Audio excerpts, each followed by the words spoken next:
Halo, ketemu lagi sama aku Ardin. Di video kali ini aku mau bahas tentang mindset.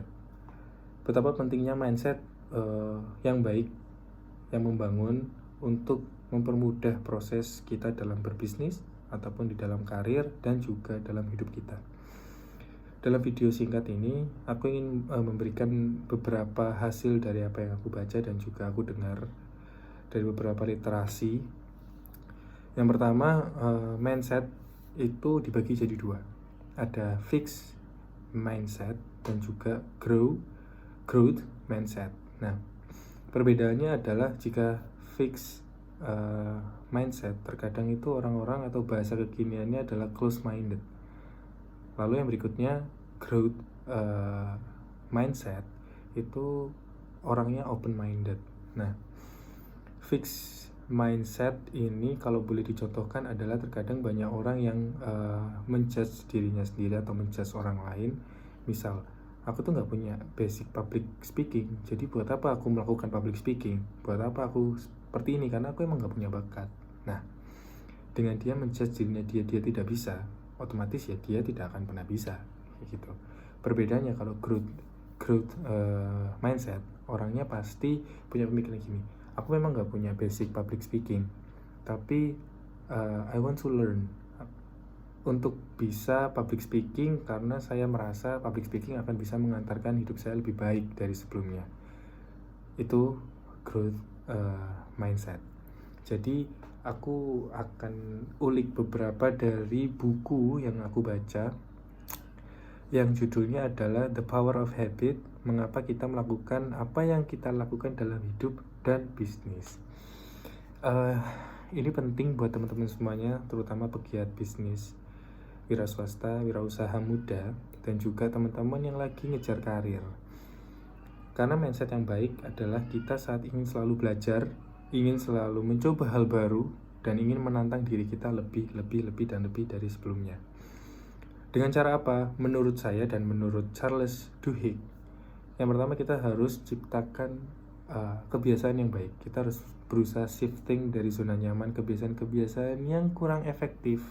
Saya nggak bilang buruk ya, yang kurang efektif menuju ke aktivitas yang lebih efektif atau kebiasaan yang lebih efektif. Nah, Charles Duhigg dalam bukunya ini membagi proses lingkaran kebiasaan itu menjadi 3. Yang pertama, pemetaan. Yang kedua, ciptakan rutinitas. Lalu yang ketiga, kalian pasti akan mendapatkan rewardnya atau hasil dari proses sebelumnya. Oke, yang pertama, pemetaan atau tanda. Teman-teman di sini harus bisa memetakan mana kebiasaan yang buruk, mana kebiasaan yang baik. Saat teman-teman sudah bisa memetakan, teman-teman tahu arahnya, tahu perubahan yang mau dibawa kemana dari kebiasaan itu, teman-teman perlu menciptakan rutinitas. Nah, rutinitas ini penting adanya dan penting diberikan selingan agar apa? Teman-teman gak bosen. Sebuah proses itu pasti akan ada up and down. Jadi harus diberi selingan agar ya kita tetap semangat dalam menjalani proses shifting dari comfort zone ke sesuatu hal yang lebih menantang dan pastinya worth it buat teman-teman coba. Lalu yang berikutnya, reward, hasil yang kalian dapatkan. Hasil-hasil ini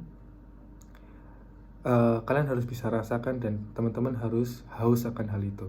Agar apa? Ya, kebiasaan baik yang lainnya akan bisa tercipta dan tertrigger dari diri kalian, dan itu pastinya natural tanpa paksaan. Contohnya, real case-nya adalah di buku Charles Duhigg, dia menuliskan bahwasannya dia tuh punya kebiasaan buruk. Di jam 3:30 sore dia itu pasti rutinitasnya adalah pergi ke kantin membeli cemilan dan ngobrol sama teman-temannya. Lalu dia pelan-pelan untuk mencoba, ia berhasil mengetahui bahwa cemilan itu bukan yang dia idamkan atau yang dia inginkan. Ya bagi dia itu nggak efektif lah, nggak worth it untuk dia, karena satu, ngeluarin duit, mungkin nambah kalori, bikin gendut, bikin kolesterol naik, gula darah naik, mungkin itu ya terkait kesehatan. Lalu dia mencoba untuk mengalihkan perhatiannya sejenak dan melakukan kesempatan untuk berinteraksi dan bersosialisasi ke teman-teman kerjanya. Lalu dia mencoba untuk menjalani rutinitas itu dengan cara yang pertama, dia memetakan atau memberikan tanda. Pada pukul 3:30 sore dia berjalan ke meja taman dan mengobrol selama 10 menit dengan temannya. Untuk memastikan dia tetap bisa melakukan hal itu, dia sampai bikin alarm di jamnya. Di jam setengah 4 sore. Jamnya nanti akan berbunyi dan itu akan menandakan bahwasanya dia harus keluar dari ruangan dan mencoba untuk bersosialisasi atau menjalankan rutinitasnya.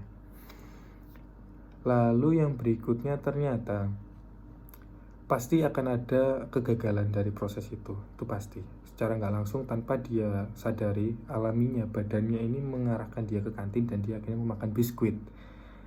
Ternyata ia baik-baik saja, ya udah gitu. Menyebutkan pengalaman di sini dilakukan selama 6 bulan. Namun proses 6 bulan ini ternyata arlojinya hilang. Nggak ada pengingat bagi dia, tapi secara alami badannya akan berdiri dari meja, keluar ke ruangan, dia mencari temannya untuk ngobrol di taman, di kantin, tapi dia nggak makan. Ngobrolin apa aja, kerjaan, mau gosip, mau apa, bahas bisnis lainnya, itu secara alami ada di dalam tubuh dia. Itu kira-kira yang bisa saya jelaskan terkait pengalaman dari Charles Duhigg menciptakan sebuah kebiasaan baru. Tidak mungkin sebuah kebiasaan lama atau kebiasaan yang kurang efektif ini nggak bisa kita rubah jadi kebiasaan yang efektif. Jadi tergantung dari diri kita mau apa tidak. Silakan teman-teman di sini mau shifting dari zona nyaman atau ya sudah terlanjur nyaman, mau gimana. Thank you dari aku.